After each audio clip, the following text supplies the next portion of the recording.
Boa tarde, Boa tarde, pessoal. Hoje é 15 de outubro de 2020, às 17h05. Estamos aqui para mais um do nosso encontro de estudos humanistas. Tem várias pessoas novas hoje. Para quem não sabe, a gente começou um ciclo de palestras em março sobre filosofia e humanismo em pandemia. E a gente teve palestras que tiveram desde 60 a 120 pessoas. E aí surgiu um grupo assim de pessoas do Brasil inteiro, que a gente atualmente tem umas 50 pessoas no WhatsApp do grupo, tá? Quem quiser se inserir, entre em contato com o Márcio, que é o monitor, que é o meu dileto e, e dedicado monitor, que está aqui. Vocês podem comunicar pelo chat com ele, que ele passa as coordenadas para o WhatsApp. Eu sei que a gente está numa reunião que a gente tem pessoas do Brasil inteiro que ou assistem sincronicamente, ou depois têm acesso no YouTube, né? A gente tem uma margem excelente de assistências, né, dos vídeos no YouTube. Então todos estão convidados, quem quiser convidar outras pessoas também podem participar. E a gente está agregando um grupo que tem alunos da psicologia, de outros, tem profissionais de vários cursos, tem várias intersecções, né? Tem as psicólogas que estão fazendo parte do acolhimento dos profissionais do Hospital São Paulo, que eu estou coordenando também. E hoje a gente tem a honra da presença, a presença profissional e amistosa do meu parceiro de jornada de várias frentes unifespianas, que é o professor Magnus, que ele é coordenador do Ambulatório Trans, que pela primeira vez ele está aqui nos privilegiando com a presença dele, que além de profissional é um amigo que a gente tem tido troca, a gente está escrevendo artigos, a gente acabou de fazer uma reunião sobre artigo, e seja bem-vindo, e toda quinta-feira às 17 horas a gente está aqui, e o Magnus colocou um presente no Dia dos Professores, tem o privilégio de participar nesse grupo de estudo. Vivam os ótimos encontros da vida, né, Magnus? Tá? Então aqui estamos, começamos a nossa jornada. Só informes. O projeto de extensão já foi aprovado, como vocês sabem, que isso vai virar um projeto extensionista, porém me pediram 4 correções, já faz mais de 20 dias que eu mandei as correções, ainda não tive o parecer final, essa semana ainda não teve de novo, a secretária da pós disse que essa semana sairia, não saiu, mas eu acho que estamos animados com as nossas trocas, né? Tivemos 2 semanas sobre Heidegger, a gente vai ter 2 semanas agora sobre o existencialismo e o humanismo com a Isabela Parra, estudante que estamos desenhando um TCC e ela está inaugurando essa troca aqui sobre Sartre. E no dia 29, pessoal, teremos a leitura dramática da peça Entre Quatro Paredes, do Sartre. Olha que fantástico, isso é uma criação coletiva do nosso grupo. 4 pessoas do grupo de várias partes do país, de norte a sul do país, 4 pessoas vão se encontrar no inferno, né? Que é a peça do Sartre. A gente vai fazer uma leitura dramática online no dia 29, não percam, tá? A gente já foi para o inferno algumas vezes nessas últimas semanas. Pois é, Daniela. Então, estamos todos muito animados na expectativa no dia 29 ter essa leitura dramática online com pessoas do Brasil inteiro compondo essa nossa parceria, né? E em breve teremos isso como projeto de extensão, porque já foi aprovado, está em correções, tá? Sem mais delongas, com vocês, a, a facilitação magistral da Isabela, nos apresentando o Existencialismo e o Humanismo do Sartre, que é um texto magnífico, magnífico. Bom, gente, boa tarde. O professor já me apresentou, né? Eu sou a Isabela, graduanda em Psicologia, e eu vou apresentar o texto aqui. Desculpa qualquer dificuldade, estou um pouco nervosa, mas então vamos lá. Eu preparei aqui alguns slides só para me facilitar um pouco a minha fala e também facilitar para vocês. Esse foi um texto escrito em outubro de 45. Ele é um texto que tende a responder às questões que apareceram com o existencialismo, com os textos que Sartre escreveu, eles trouxeram bastante polêmica na França, e ele foi escrito pela filha, desculpa. E aí ele começa com uma situação da conferência que foi escrita pela filha dele para tentar dar essa introduzida no contexto, porque foi um texto pouco retocado por Sartre. É um texto que ele é simples, mas ele é bastante denso ao mesmo tempo. Ele explica os conceitos que Sartre traz na sua filosofia existencialista e tenta se... ele só explica, tipo, ele não tenta tirar as críticas que são escritas, que aparecem sobre o texto, mas ele explica o que é a filosofia, os conceitos gerais. Então, antes de falar, né, sobre texto, é legal sempre entender qual é o contexto histórico do que está acontecendo. Então, o texto, como eu disse, ele foi escrito em outubro de 45, e a Segunda Guerra Mundial, se não me engano, acabou em setembro de 45. Então, a gente tem um contexto da França destruída pela Segunda Guerra Mundial, né? A Alemanha nazista invade a França. Então, a gente tem uma sociedade francesa que busca a esperança para se reconstruir do que havia acontecido, dessa guerra que, de certa forma, marcou demais a Europa. Os outros países também, né, mas principalmente a Europa. E quando o Sartre lança os seus volumes, os seus livros, tem muita repercussão, tem muita polêmica das diversas camadas da sociedade sobre o que ele escreve, né? Então, Sartre, ele escreve aqui, eu acredito que incomoda em meus personagens é sua lucidez. O que eles são, eles o sabem e decidem sê-lo. Desprovido de ancoradouro sem certezas, Matthew está evidentemente longe da figura épica ou do herói positivo. Seu único trunfo em sua busca obstinada por uma vida autenticamente livre, que ecoa na investigação filosófica do ser e do nada, que é a obra anterior a esse texto, que é a obra bastante criticada, é esta lucidez seca que também é um sofrimento. Então a gente vai perceber que o existencialismo ele está carregado de uma angústia, e essa angústia incomoda a sociedade francesa da época. As críticas, elas são diversas. Esse existencialismo ele é ateu, então ele vai tratar sobre esse desamparo, né, que a sociedade ela tem, e ele vai explicar o porquê da existência que a sociedade precisa da existência desse ser, né? Então, os cristãos eles já começam criticando aí. Também tem uma crítica cristã de que Sartre era marxista, né? Ele era materialista, mas aí os comunistas vão falar que ele não era também. Então, é um texto muito denso, o Ser e o Nada, que acaba trazendo essas interpretações e que o Sartre ele vai tentar se explicar. Então, e além disso, né, o que eu já havia dito era que a França estava em ruínas e eles precisavam de esperança, e não é o que... Bom, ele vai falar sobre isso, mas é o que parece que o texto não traz, né? Ele traz esse pessimismo existencialista muito forte, e é como se fosse um ultraje na França, né? E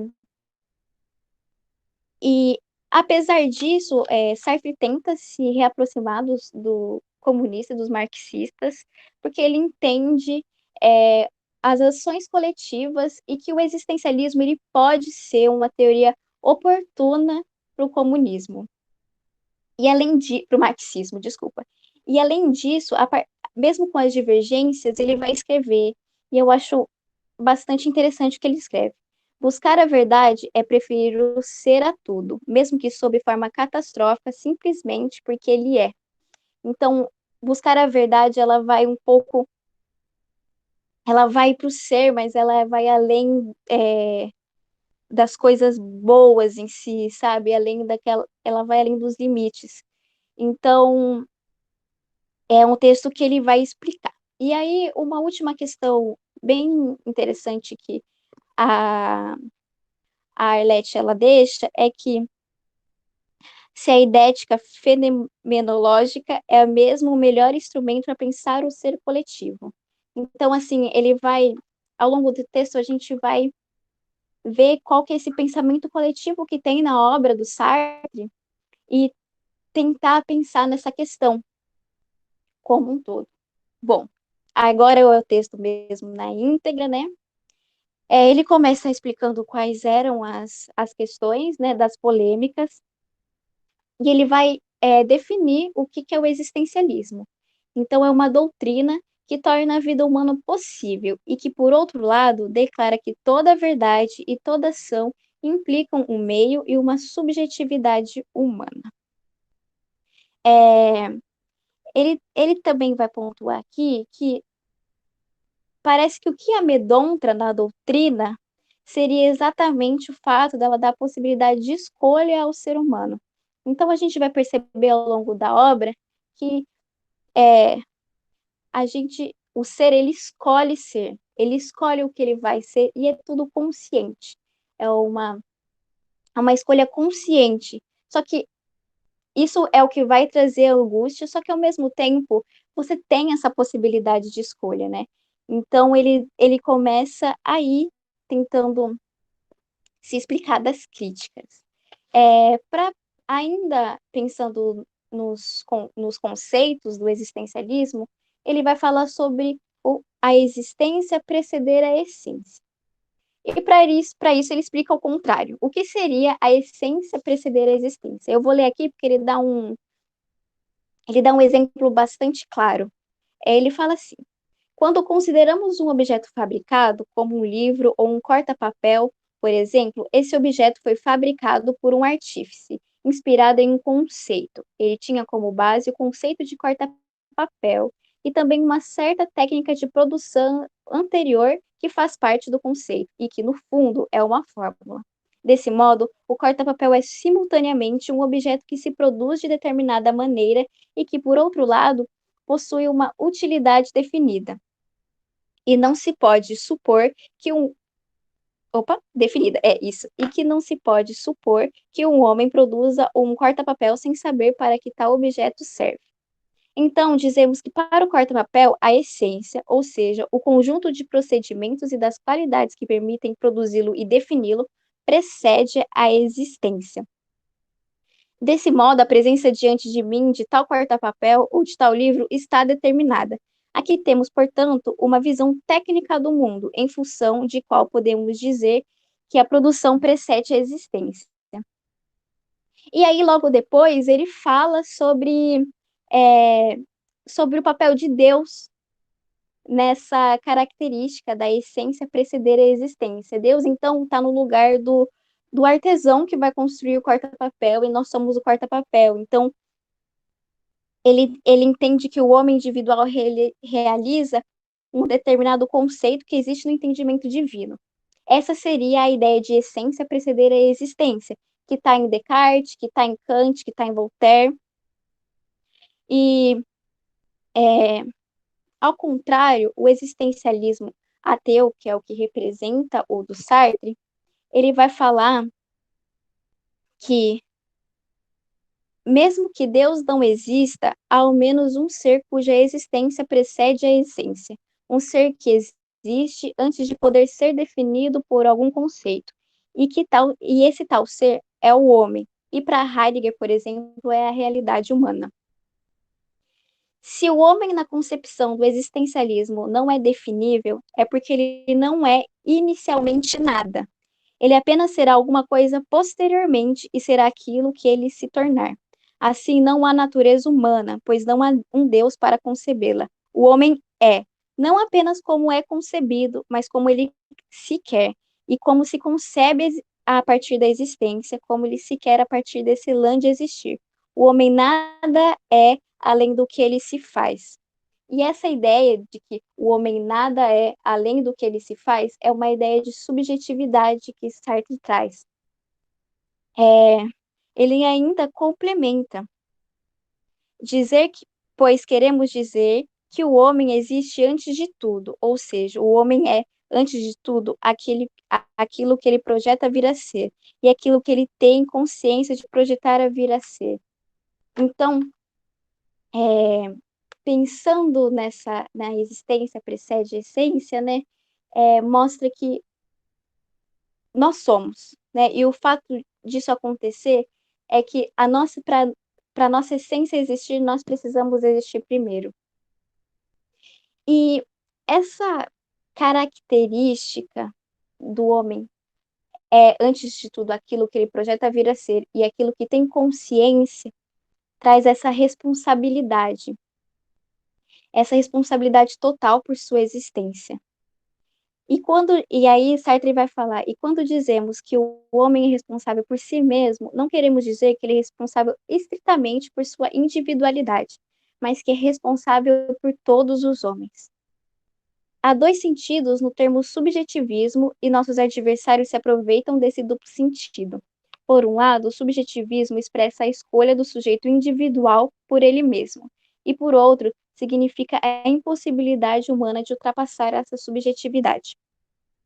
É o segundo sentido que é o sentido profundo do existencialismo. Quando dizemos que o homem faz escolha por si, entendemos que cada um de nós faz essa escolha, mas com isso queremos dizer também que o homem escolhe por si, cada homem escolhe por todos os homens. Não existe um de nossos atos sequer, criando o homem que queremos ser, que não cria ao mesmo tempo uma imagem do homem conforme julgamos que ela deva ser. Fazer a escolha por isto ou por aquilo equivale a afirmar ao mesmo tempo o valor daquilo que escolhemos, pois não podemos nunca escolher o mal. O que escolhemos é sempre o bem, e nada pode ser bom para nós sem sê-lo para os outros. Se a existência, a lei do mais, precede a essência e nós queremos existir ao mesmo tempo em que mudamos nossa imagem, tal imagem é válida para todos e para a nossa época inteira. Assim, nossa responsabilidade é muito maior do que poderíamos supor, pois ela envolve a humanidade como um todo. Ele vai completar que, assim, sou responsável por mim e por todos, e crio uma determinada imagem do homem que escolho ser. Ao escolher a mim, eu estou escolhendo o homem. Então, toda essa responsabilidade, ela é bastante consciente, e as suas escolhas, elas são bastante conscientes. Ao longo da obra, Sartre vai falar, por exemplo, sobre a liberdade. Não sei contar vocês, mas até um tempo atrás eu tinha uma ideia de que liberdade era o canto dos pássaros, eu voando sobre o céu azul, assim. Mas Sartre vai mostrar que o homem, quando ele escolhe ser a liberdade, isso pressupõe uma grande responsabilidade. Porque assim como ele é a si, ele é ao outro. E toda essa responsabilidade, ela vai trazer uma angústia, porque é uma responsabilidade consciente, né? Ela é uma responsabilidade não só sobre si, mas sobre o outro.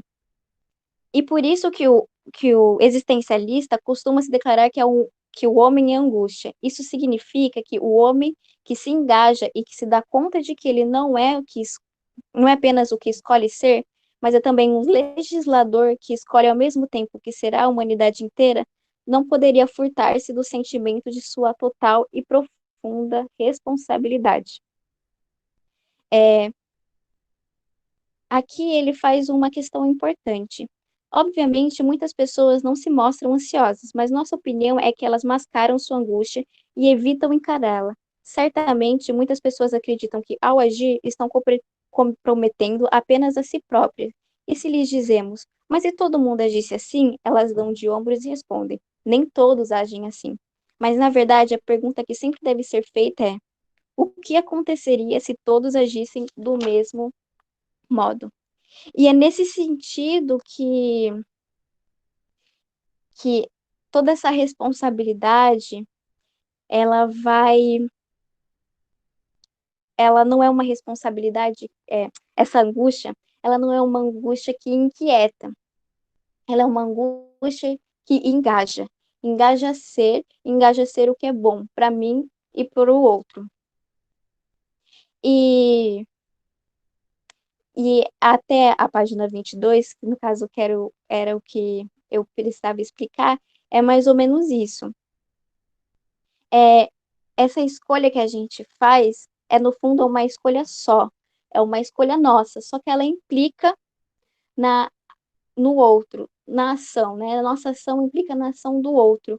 E é aí que vai surgir um pouco do desamparo que a filosofia existencialista é, fala bastante, e também a necessidade de se criar um Deus, de se criar uma força divina que vai amparar essa responsabilidade, vai dar esses valores morais, valores que deveriam sair de nós, assim, para tentar diminuir essa responsabilidade, né?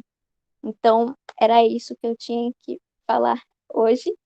É, as questões, assim, que eu pensei sobre foi como uma outra angústia que aparece bastante lendo isso é: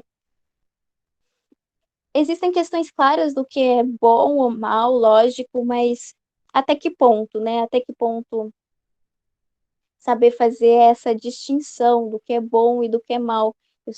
Eu acredito que bom e mal são, são características simplistas para caracterizar muita coisa, né? Então, esse é o questionamento que eu fico e gostaria de saber o questionamento de vocês também.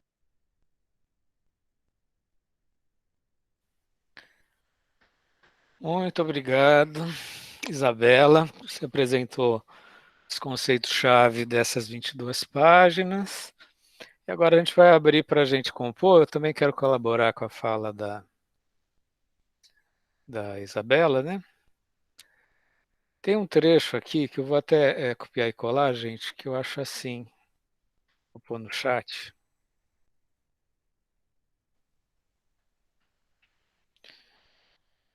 Acho que aí está quase que uma síntese de muita coisa do humanismo, né? Eu fiquei assim encantado com esse trecho, né?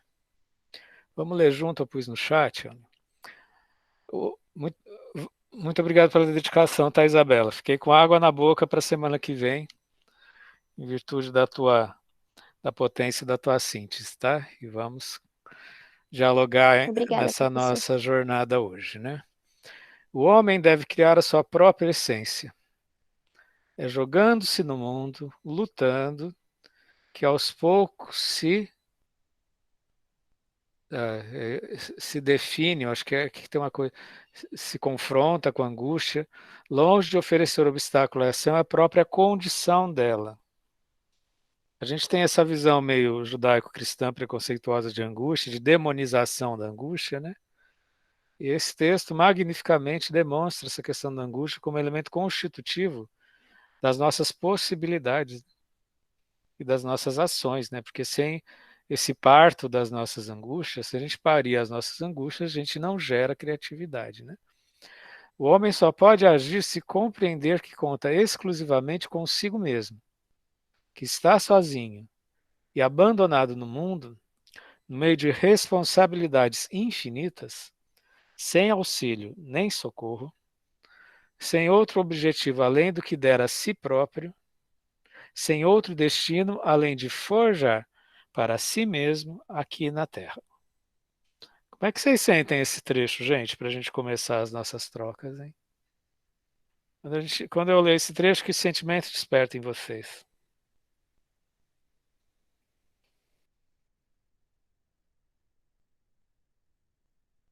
Vamos compartilhar.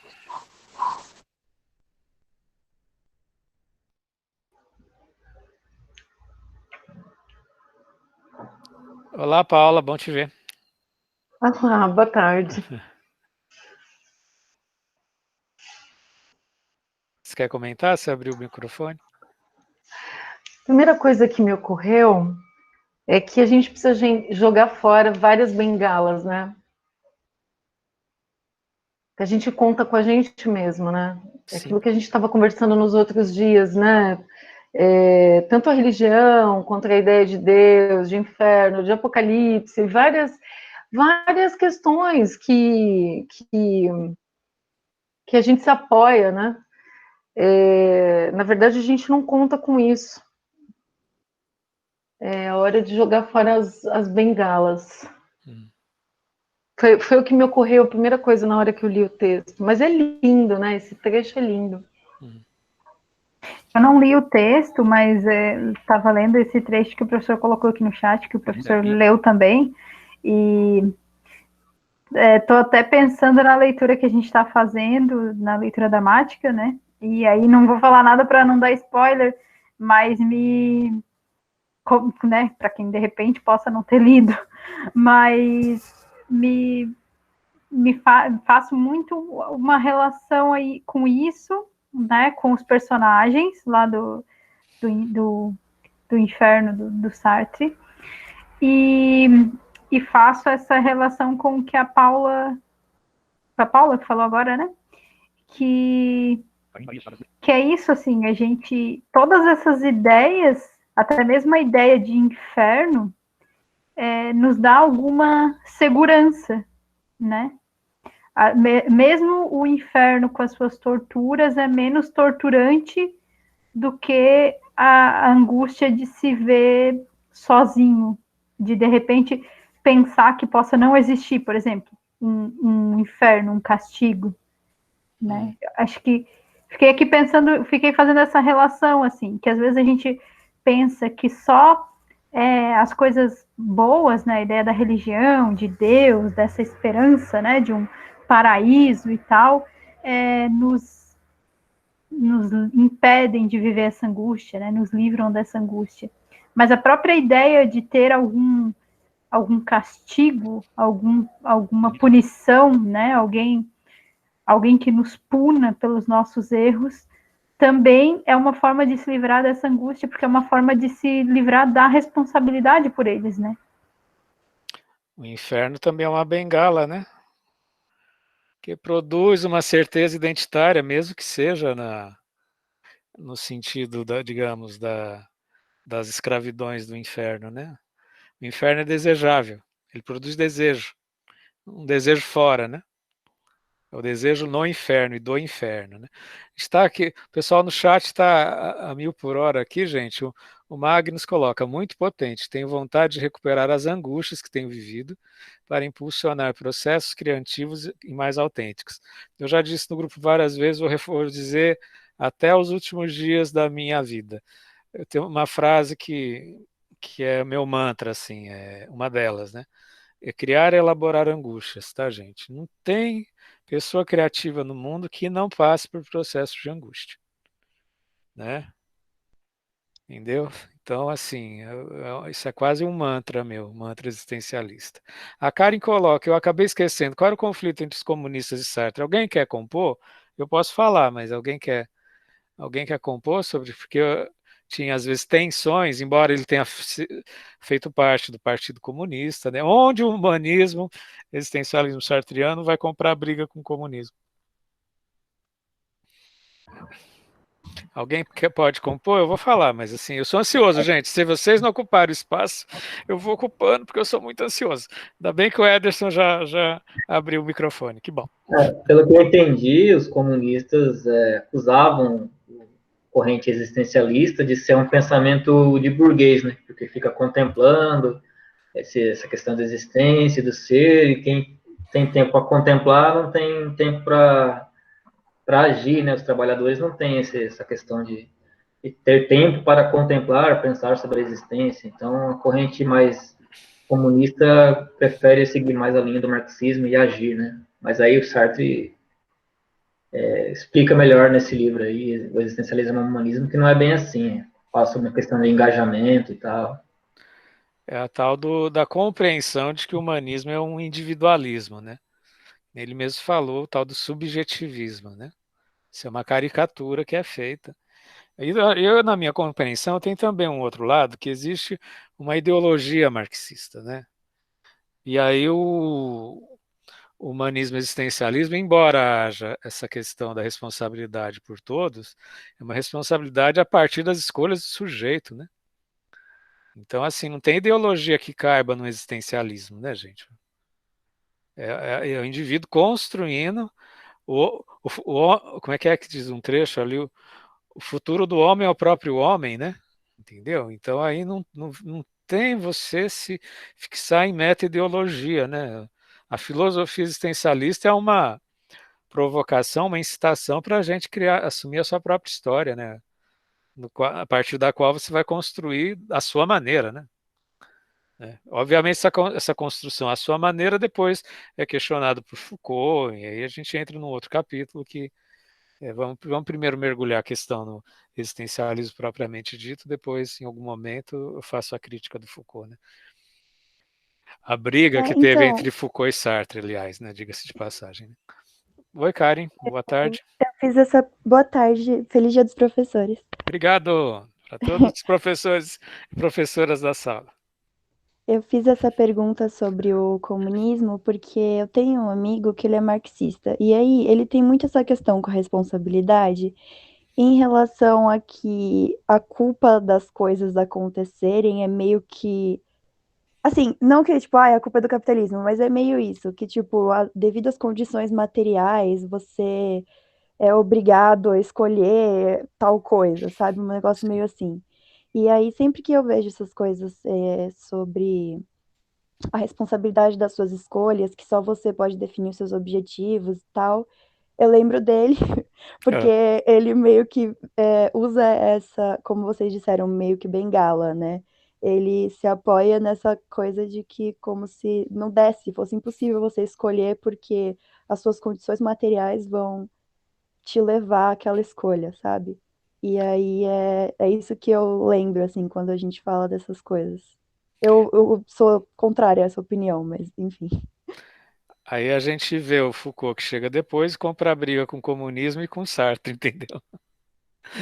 Eu ia Spoiler. dizer isso, que acho que nenhum dos dois extremos está 100% correto. Quer dizer, quem sou eu para dizer quem está certo e quem não está, né? Mas nenhum dos dois extremos acho que tem todas as respostas, assim. Não dá para a gente se apoiar nem totalmente num, nem totalmente no outro, né? Eu, pelo menos, penso. Eu fiquei um pouco constrangida que eu cortei a fala do professor Fernando, mas Imagina. eu, pelo menos, penso que, obviamente, as nossas condições vão influenciar no leque de escolhas que a gente vai ter, né? Não dá para pensar que qualquer pessoa pode fazer qualquer escolha, é livre. A gente tem uma liberdade, acho que dentro de algumas condições, mas ainda assim a gente também não pode pensar que é determinado pelas condições materiais e que não existe nenhuma escolha.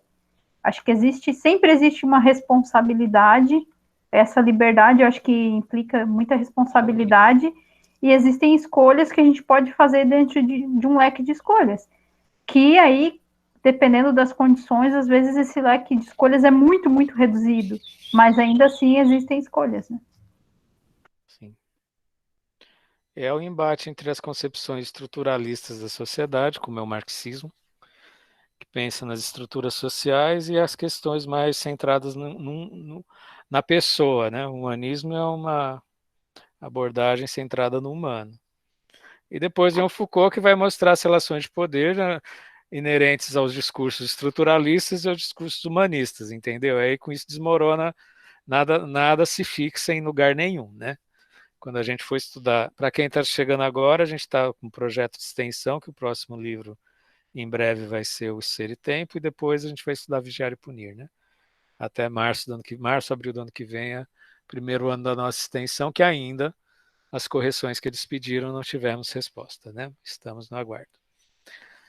Ah, professor, queria comentar, acho que o existencialismo ele vem nessa essa abordagem de tentar desconstruir essas máximas. Máximas, eu digo, Deus, ou até mesmo, eu pensei agora no inconsciente por Freud, né, assim, que ele cria o inconsciente e que a censura e todos os nossos mecanismos, eles vão barrar e a certa responsabilidade está ali, né, não está no ser em si, mas acho que o existencialismo ele vem nessa proposta de completa, né, mas de acho que de desamparar mesmo, de desamparo, que vai causar essa angústia, só que ao mesmo tempo essa angústia ela é um motor, né? Ela é ela ela não promove a quietação, que nem ele fala, mas ela promove esse engajamento da sua responsabilidade consciente. É aquele desamparo que vem da gente não poder se apoiar em nenhuma dessas bengalas, como disse a Paula, né? O Sim. Edemir, no chat, ele colocou: bem e o mal são duas faces de uma mesma moeda. Nascemos com essa consciência ou vivemos com essa angústia até a morte? Como é que é a relação de consciência bem e mal, pessoal? Estou colocando para o grupo, hein? Quem pode colaborar com a fala muito apropriada do Edemir?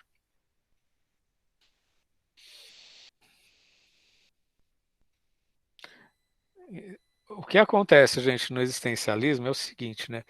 Todas essas construções culturais, que às vezes são milenares, quando a gente fala de bem e mal, a gente está abrindo um leque de civilizações, né, gente? Falar bem e mal não são conceitos puros, né?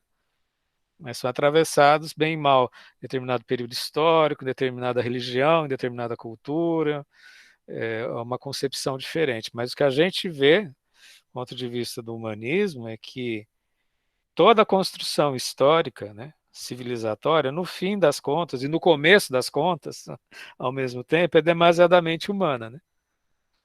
São homens que criaram que criaram a sua própria cultura sedimentada, né? Que a gente perde. Como a gente está no momento presente da civilização, a gente perde às vezes a raiz, né? A genealogia, né? Da história de um conceito, né? Mas não existe nada que seria, para o Sartre, não existe nada que seria transcendente. Não haveria o bem e o mal transcendente ao sujeito, né? Seria tudo feito por homens, né? E muitas dessas concepções são para aplacar a angústia, né, gente? Então aí a gente cria os céus, cria os infernos, cria, né, o Deus, o Pai provedor, que você vai rezar e todos serão felizes para sempre, porque Deus vai escutar o seu pedido até que ele não escute, né, gente? A gente faz oração, Deus vai escutar, né? E se Bem não e mal está acontece, muito ligado a essa questão da moralidade mesmo, né? sim, Não existe um. Não existe um. Não é palpável, né? Nem bem nem mal. Não existe uma definição de bem e mal. Está ligado, muito ligado ao que é moral ou imoral em determinada época e cultura. sim. A Karen coloca a questão de que ela também não é afeita a muitos extremos, né? Isso abre um tema infinito, que é a questão dos extremos, né? Da aflição, determinismo.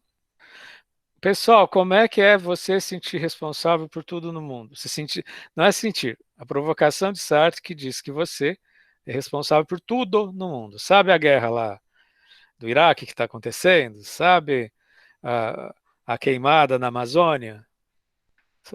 Sabe aquela pessoa que está no poder? Né? Você é responsável por tudo e todos no mundo. Como é que vocês sentem isso?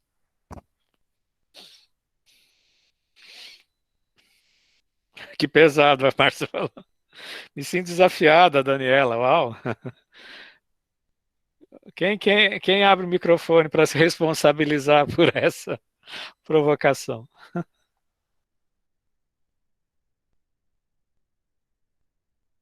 Alguém é capaz de sentir o que o Sartre, assim, a partir do seu ponto de vista, obviamente, porque não é o sentir de acordo com o que o Sartre gostaria que você sentisse. Como é que você sente isso? Como é que você percebe isso? A Paula falou que sente na insônia. Efeito borboleta, Karen. Olha que legal. O pessoal tá bem inspirado hoje. O Sartre inspira, né, gente? Essa leitura.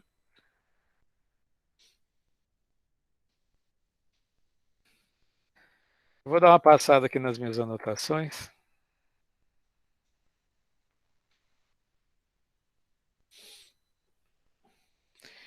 Enquanto isso, quem quiser comentando.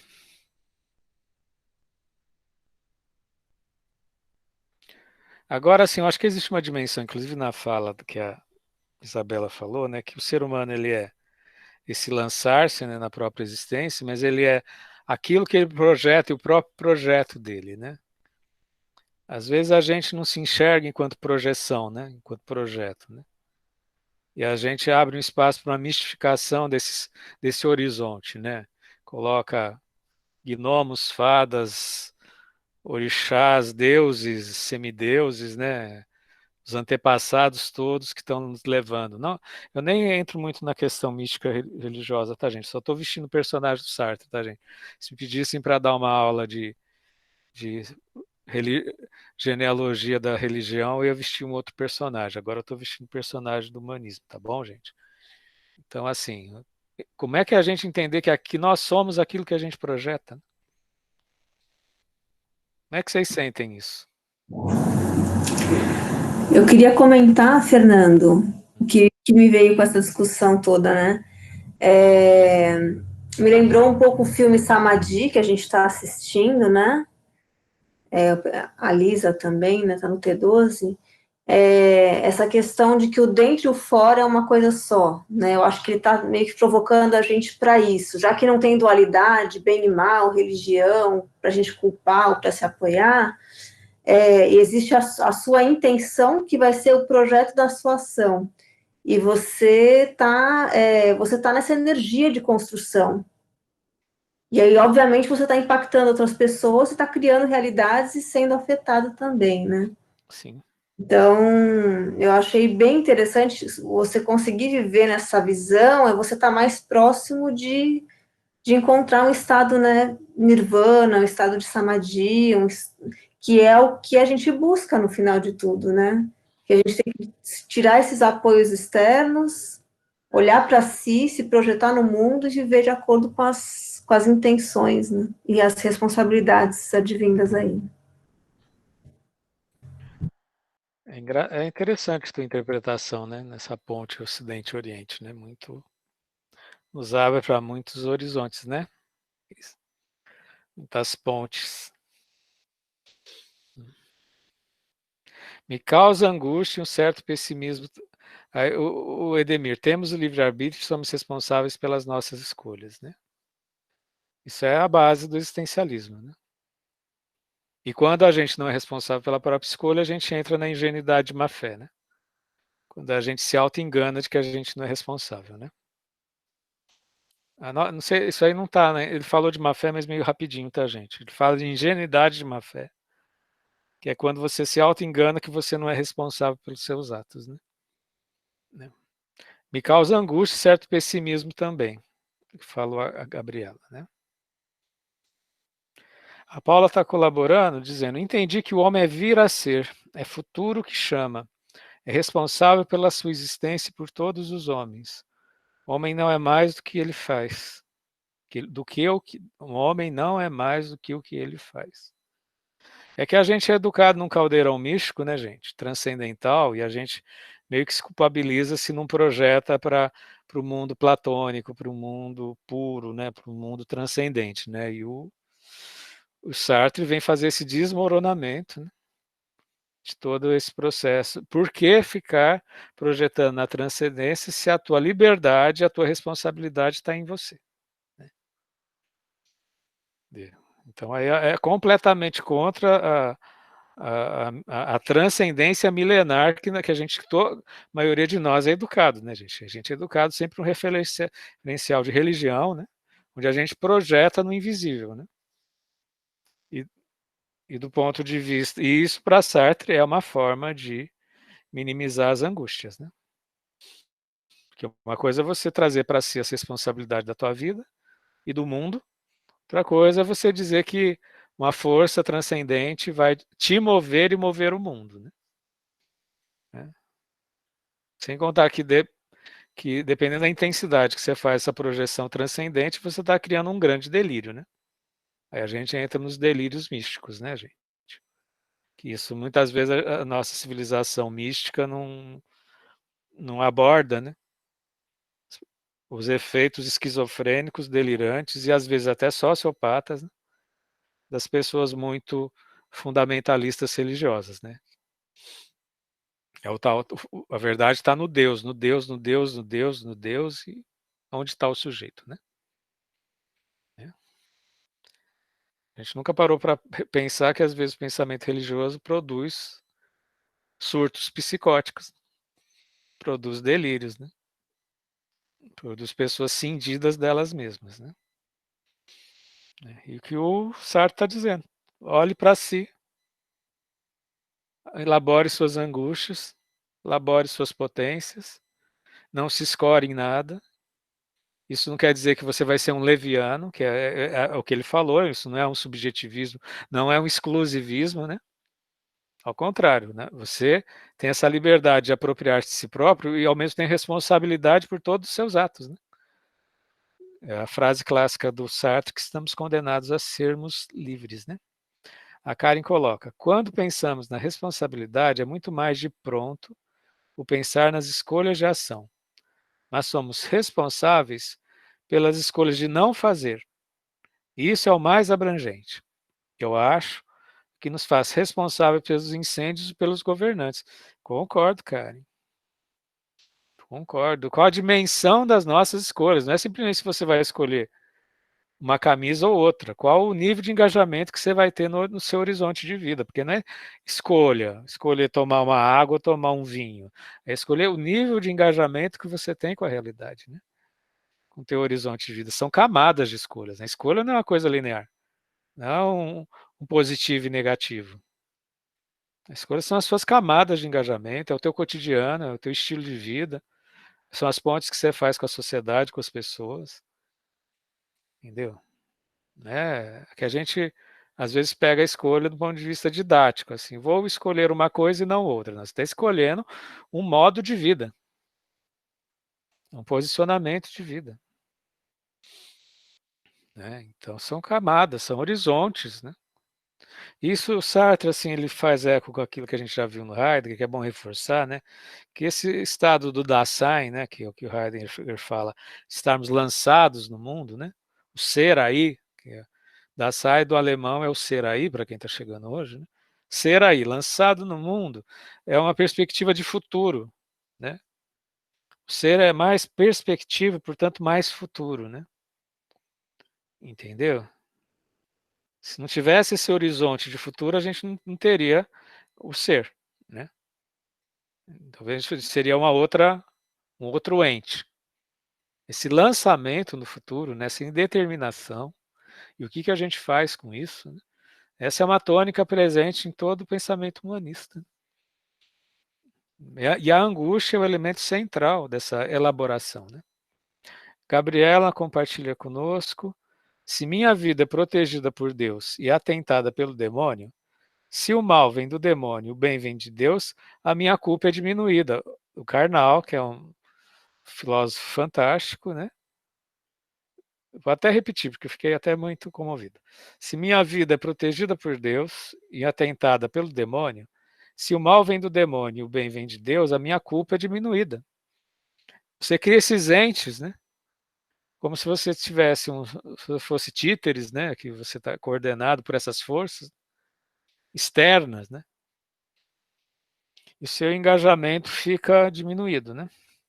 O Márcio colabora conosco. Sobre o que é bom e ruim, sempre gosto dessa citação de Nietzsche.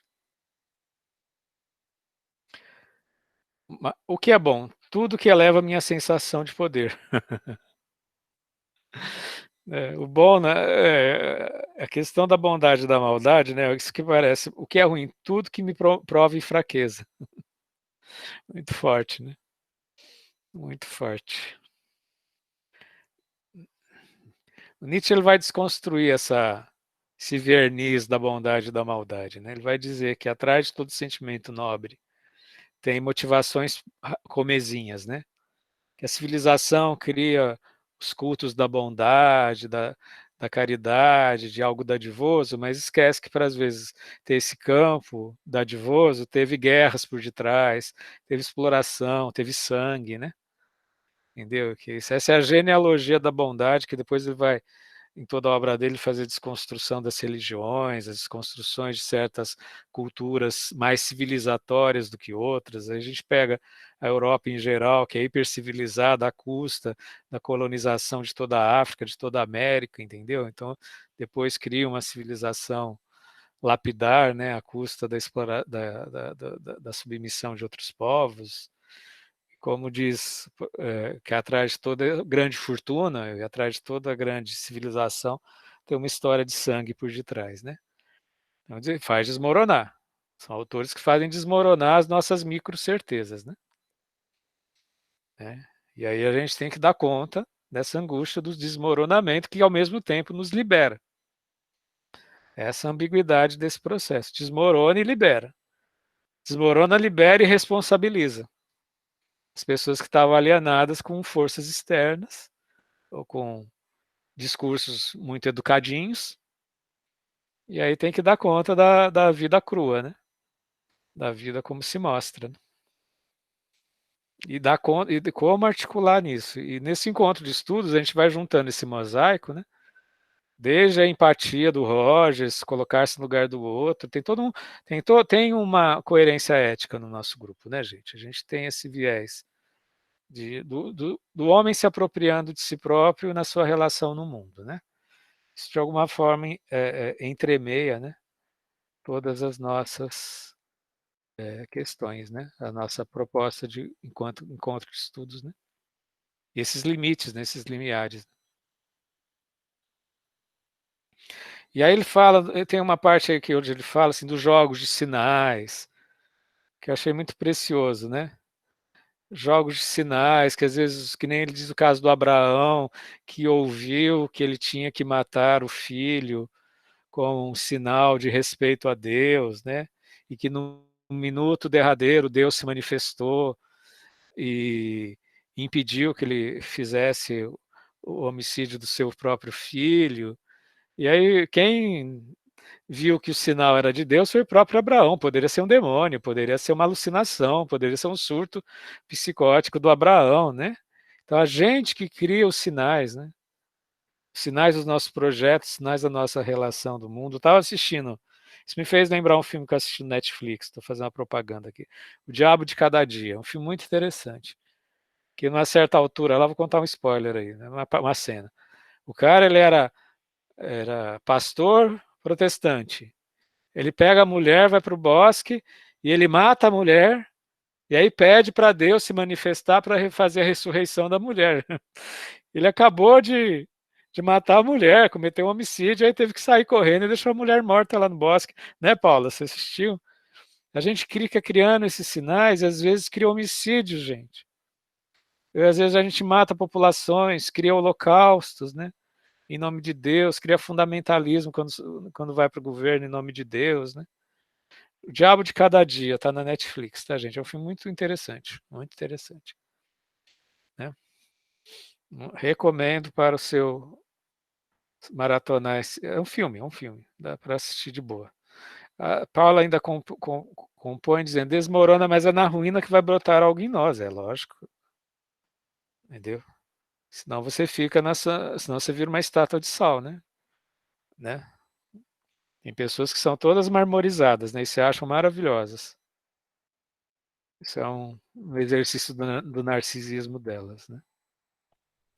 E só mais um trecho, gente, que eu estou aqui passando, estou nas minhas últimas anotações. Eu fiz, digamos, eu dei uma passada aqui, fiz 7 páginas de anotações, mas eu fui falando, né, as anotações. Aí tem um trecho que ele fala que ele vai pegar aquele exemplo do jovem na guerra, que ele vai se vingar da morte do irmão, ele vai ficar com a mãe para proteger a mãe diante do pós-guerra, né? E que aí essa questão é um caso concreto que essa pessoa se indagou perante o Sartre o que fazer, né? E aí, diante desses impasses da vida, eu acho que a questão da escolha, gente, eu acho que isso queria compartilhar isso com muita ênfase, né? O que importa é o sentimento. Aí o filho estava em dúvida se é vingar a morte do irmão morto na guerra e fazer militâncias políticas, se engajar nas guerrilhas, etc. e tal, ou se ele ia ficar com a mãe para cuidar da mãe, porque sem ele, o pai já tinha morrido, o irmão tinha morrido na guerra, só tinha a mãe e ele, se ele fosse para o mundo, a mãe ia perder o sentido da vida também. E aí, o que ele sem especificar exatamente a escolha objetiva, ele virou e falou: o que importa é o sentimento. Essa pessoa chegou à conclusão. Porém, para você sentir, você tem que fazer uma escolha. Você tem que viver o sentimento, você tem que experienciar o sentimento, né? Então não é uma abstração só escolher, você tem que se fazer a escolha do que você vai sentir para você viver a experiência e aí chegar a alguma conclusão. Então sempre tem a escolha, né? Sempre tem a escolha, né? Enfim, então é muito. Quando você fala o que importa é o sentimento, você está falando o quê? De uma palavra sentimento, de uma hermenêutica, de uma interpretação, um conceito abstrato, ou você está se lançando para viver?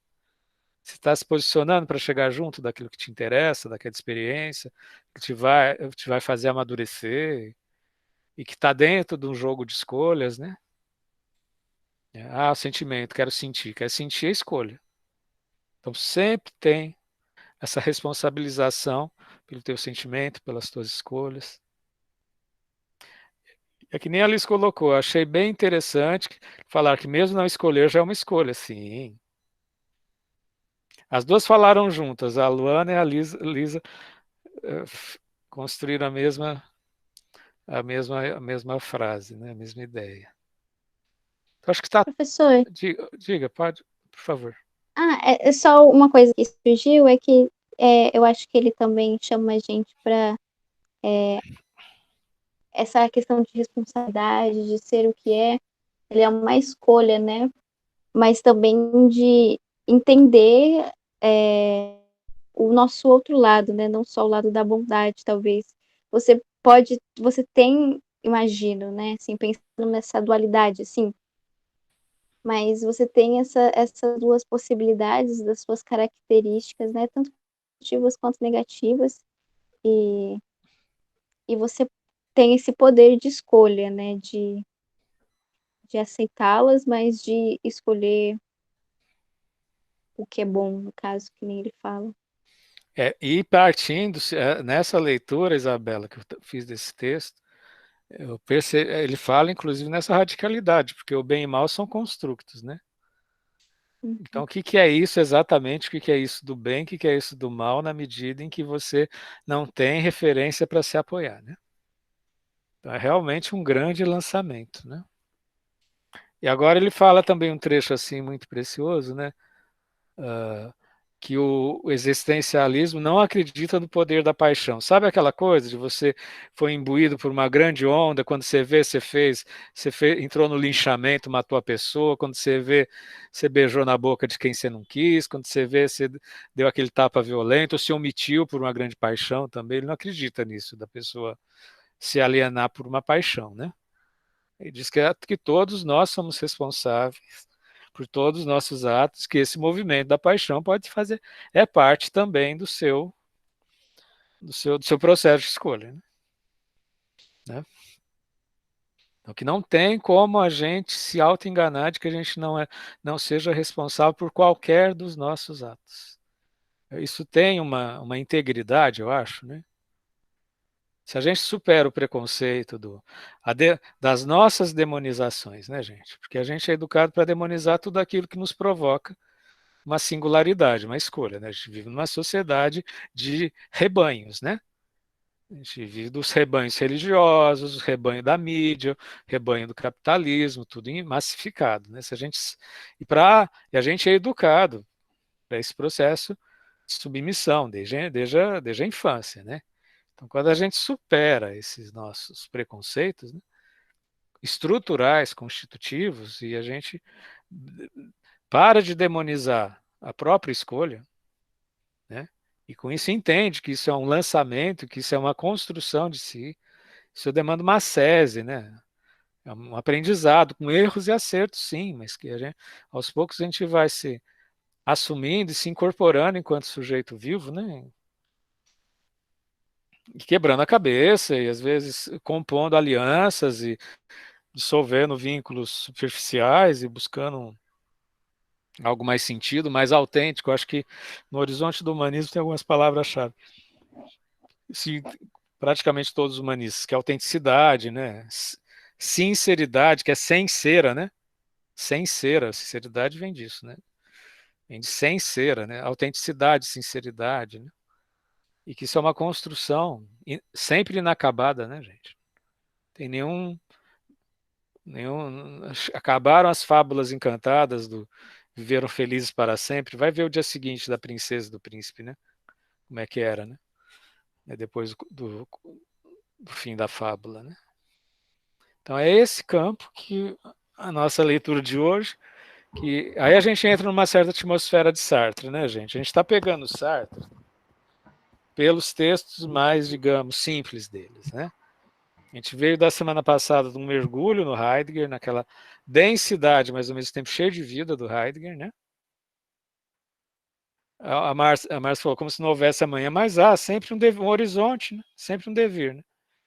Sempre um porvir também, né? Quando o porvir cessa, acabou a vida, né? E, enfim, né? A gente veio de uma densidade do Heidegger, mas que é algo muito encarnado também. A gente está tendo essa aproximação do Sartre a partir de um texto que é muito simples. Se a gente entrasse pelo Ser e o Nada, gente, o Ser e o Nada tem uma linguagem densa, tão densa quanto os textos do Heidegger, né? Entendeu? Só que é aquilo, né? É uma densidade quando a gente puxa para o sentido, parece que ela se abre, né? Se abre, né? Na sua possibilidade, né? Ela fala uma linguagem na carne, né? O humanismo eu gosto muito por causa disso, né?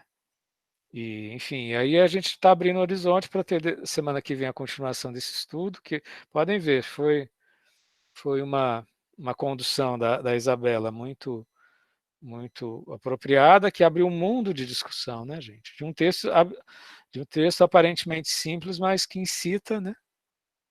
Cada linha desse texto, Existencialismo e Humanismo, incita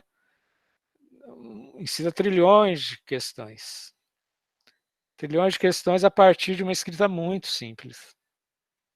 E o simples não quer dizer que é simplório, né? O Sartre, já numa certa altura da carreira dele, escrevendo um texto explicativo depois do Ser e o Nada, como a Isabela apresentou, né?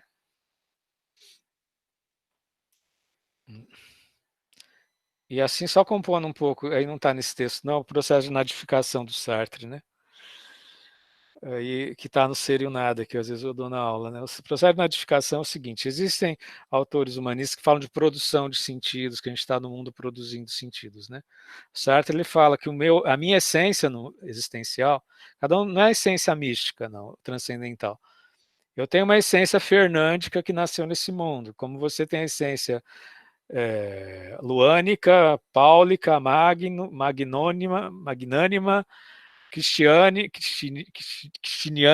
etc., que é uma presença no mundo. Tá? Todos nós, cada um, tem uma essência, que a gente é lançado no mundo e a gente se joga no mundo e se interroga sobre o que a gente é.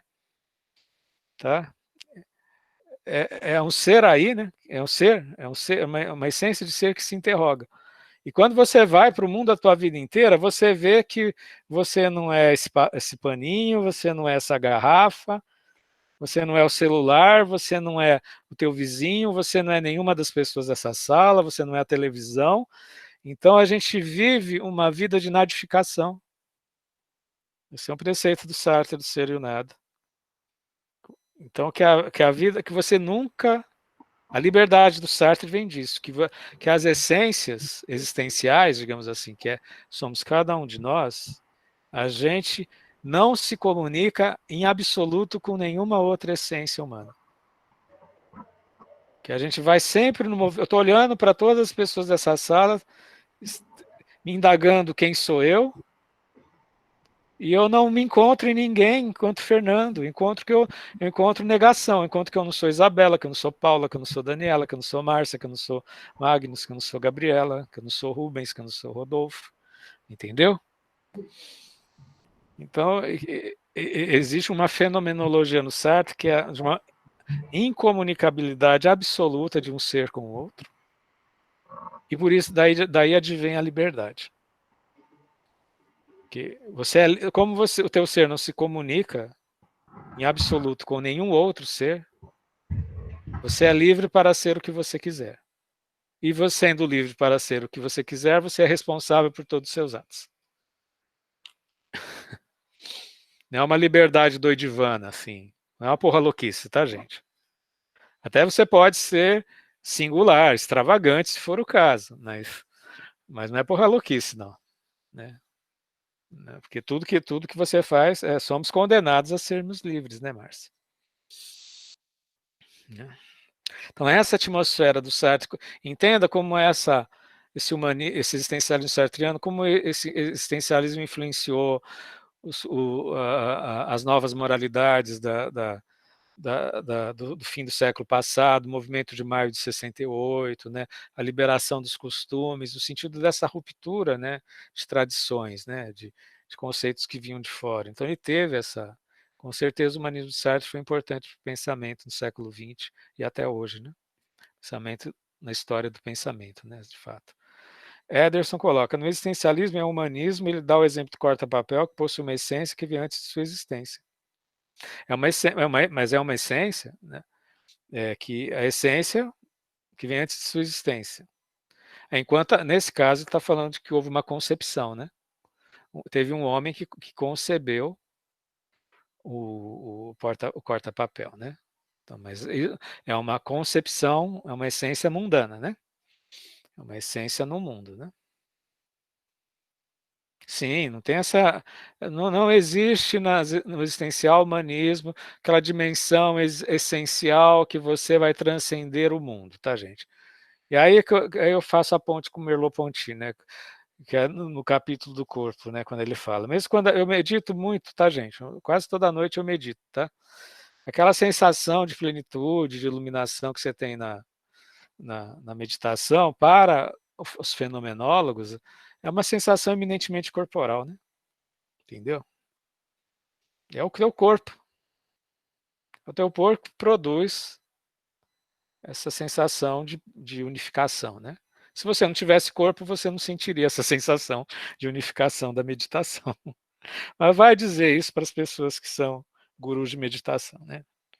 Aí você coloca a transcendência, você coloca uma doutrina, você coloca uma manipulação nesse estado de corporal de iluminação, né, gente? Né? Se existe uma coisa mais fácil de manipular, é o silêncio, tá, gente? Mais poderosa, né?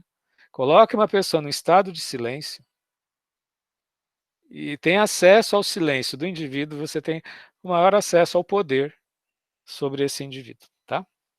Então, muito cuidado com as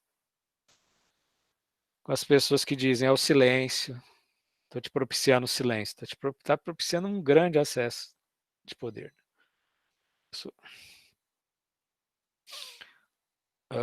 Diferente, sim. Então é isso, pessoal. Acho que a gente está vivendo essa experiência, que é uma outra atmosfera, né? Cada autor que a gente traz, cada facilitação é um outro jeito de conduzir. Eu acho que hoje a gente viveu esse texto simples, a gente viveu numa certa plenitude do possível, né, gente? Nos nossos encontros, porque né, dentro da possibilidade de troca, eu vou sair daqui hoje muito satisfeito e feliz, né? De ter investido a minha angústia nesse texto e compartilhado com vocês com muita criatividade. Mais alguém quer comentar alguma coisa, gente?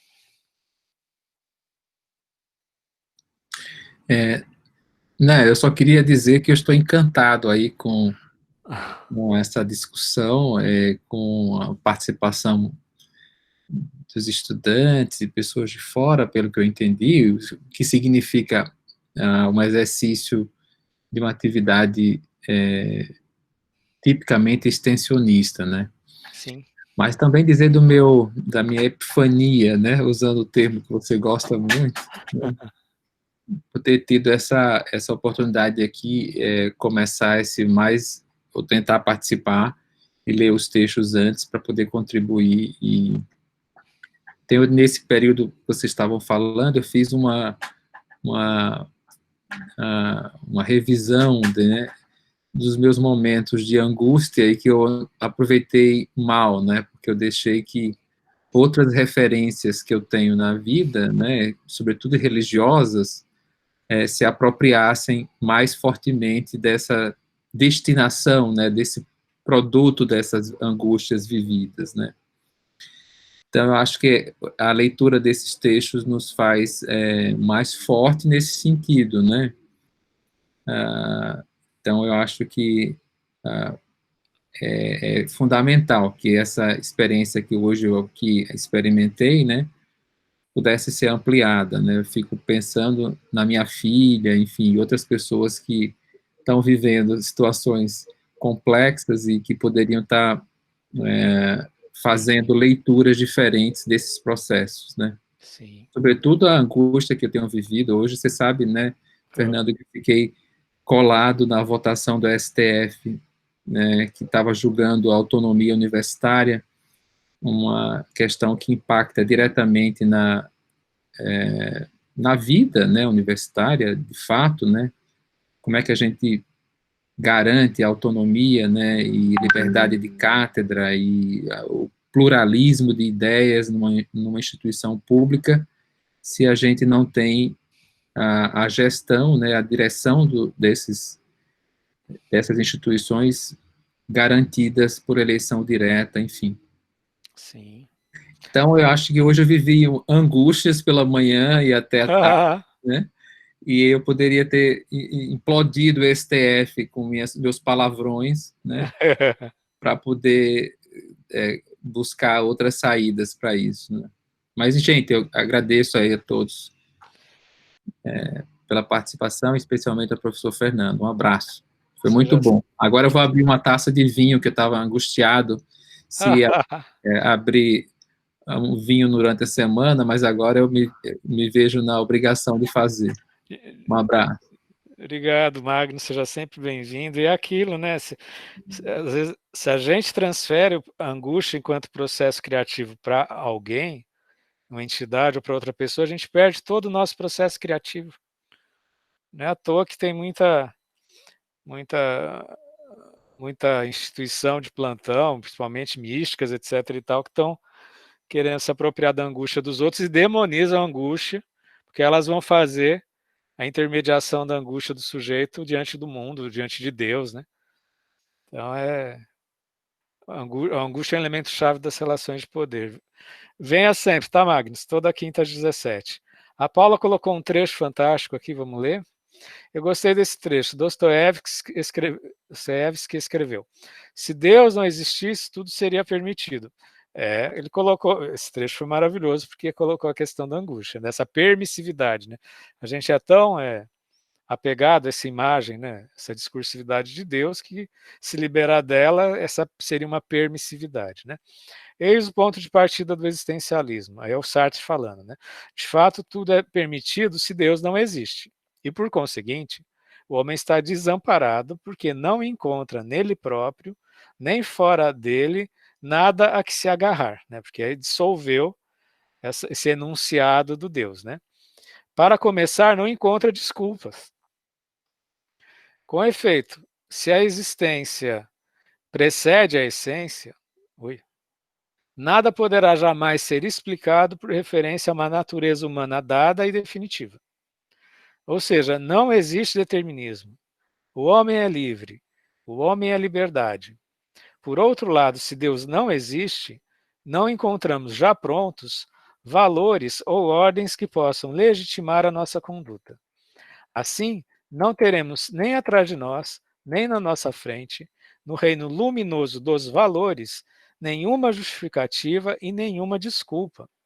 Estamos sós, sem desculpas. É o que posso expressar dizendo que o homem está condenado a ser livre. Condenado porque não se criou a si mesmo. E como, no entanto, é livre, uma vez que foi lançado no mundo, é responsável por tudo que faz. O existencialismo não acredita no poder da paixão, aquilo que eu tinha comentado.